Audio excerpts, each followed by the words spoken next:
donc aujourd'hui on se retrouve pour un point lecture. Il est temps que je le fasse parce que c'est une lecture qui date de février et une de mars.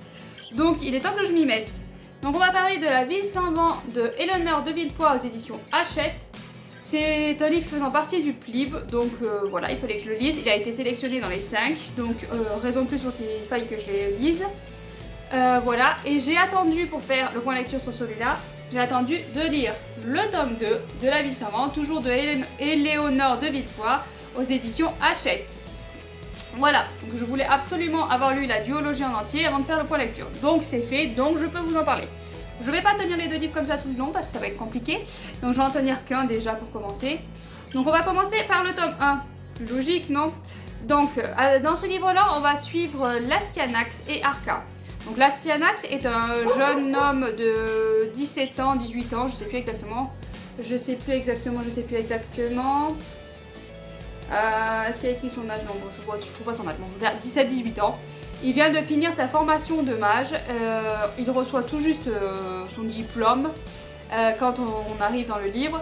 Et du coup, il va se retrouver d'un seul coup propulsé tout en haut.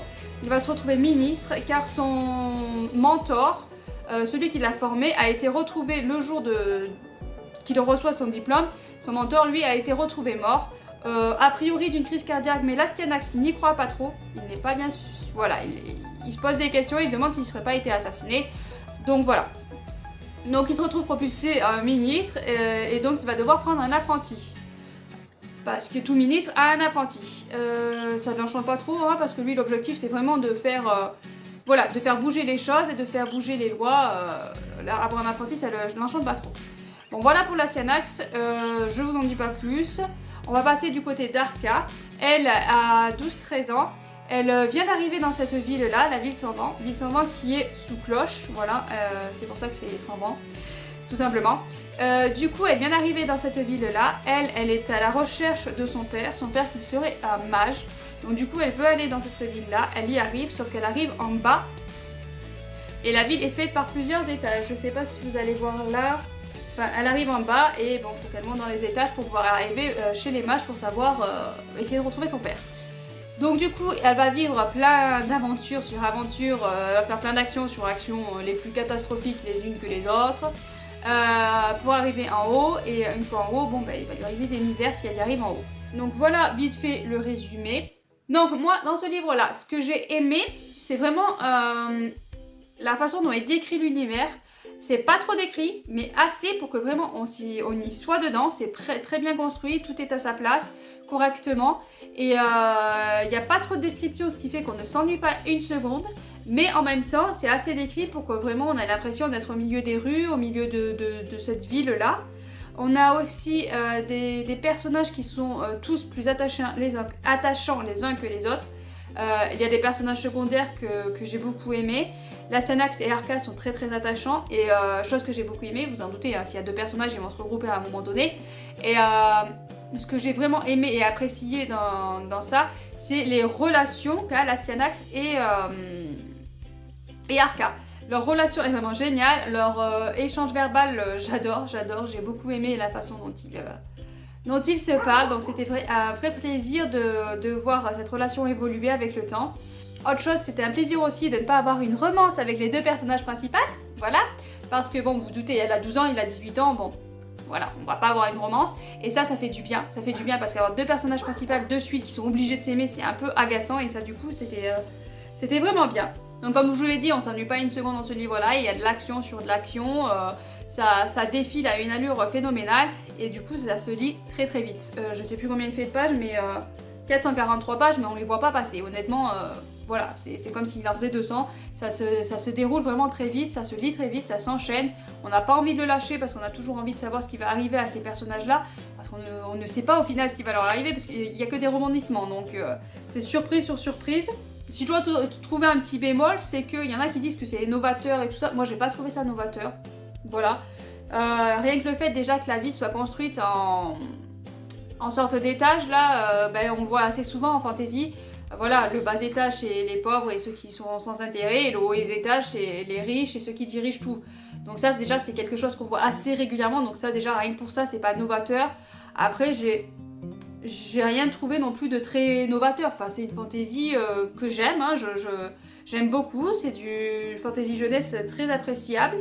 Voilà, mais après de là à dire que c'est novateur, j'ai pas trouvé. Voilà, ce serait le seul bémol à la limite que je pourrais dire de ce livre-là, c'est que les autres ont trouvé que c'était novateur. Moi, j'ai pas trouvé le côté novateur. C'est sûr qu'il y a des choses, bon ben voilà, il y a des tortues géantes qui servent de... Voilà, et dont ils se servent.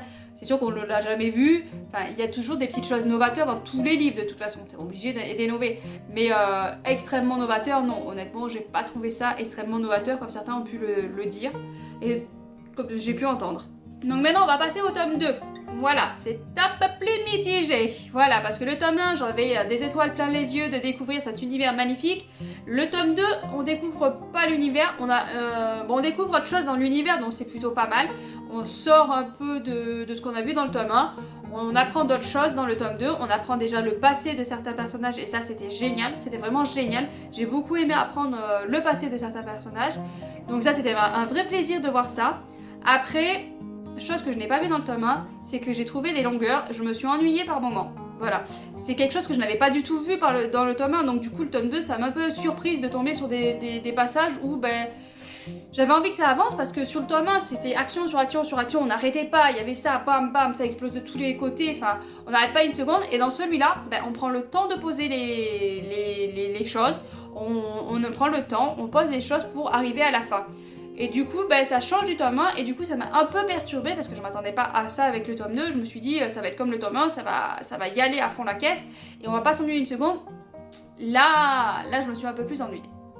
Donc j'avoue que c'est quelque chose qui m'a un peu surprise, mais c'est quand même une très bonne lecture, ça se lit très bien. Une fois qu'on est retourné dans l'action, j'ai été emportée avec eux, quoi. Enfin, moi, quand je lis, je vis avec les personnages, je vis vraiment l'histoire avec les personnages, et donc émotionnellement... physiquement aussi, hein, quand ils escaladaient, j'étais avec eux en train d'escalader, donc j'en pouvais plus, moi, j'étais morte de... Voilà, j'étais épuisée, hein, voilà.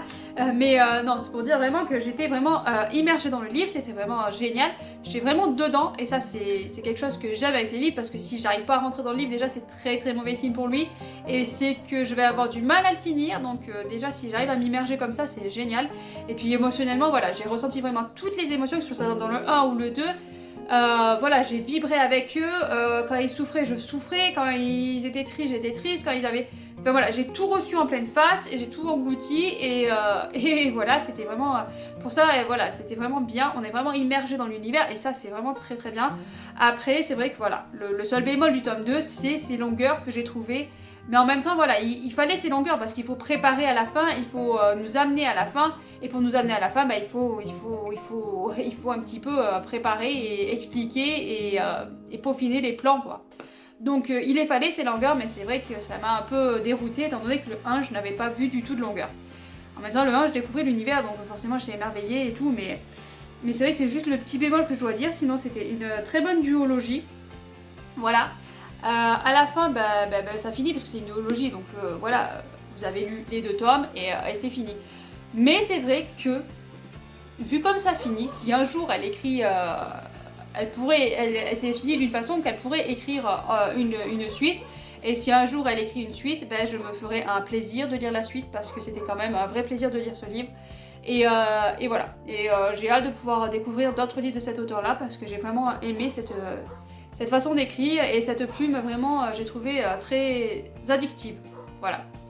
Donc voilà, je ne vais pas vous en dire plus sur ce livre-là, c'était vraiment un vrai plaisir et un vrai bonheur de lire ces 2 livres-là. C'est vrai que j'ai tardé parce que je voulais absolument vous parler des 2 en même temps, donc du coup j'ai tardé pour la lecture, mais c'est quand même assez resté gravé dans ma mémoire, et ça c'est quelque chose de rare. Voilà, donc il faut déjà la féliciter pour ça parce que du coup je trouve qu'elle a réussi à écrire un univers qui reste en mémoire. Pour un poisson rouge comme moi, c'est vraiment un exploit, et bravo, hein, parce que vraiment ça arrive pas tous les jours. Donc voilà pour La Ville sans vent. Donc n'hésitez pas à laisser en commentaire si vous avez lu le livre et aimé ou pas aimé, hein, pour me dire ce que vous en avez pensé, s'il vous fait envie ou pas. Enfin, n'hésitez pas à laisser un petit commentaire, un petit pouce bleu, ça fait plaisir, et à vous abonner si c'est pas fait. Allez, à bientôt.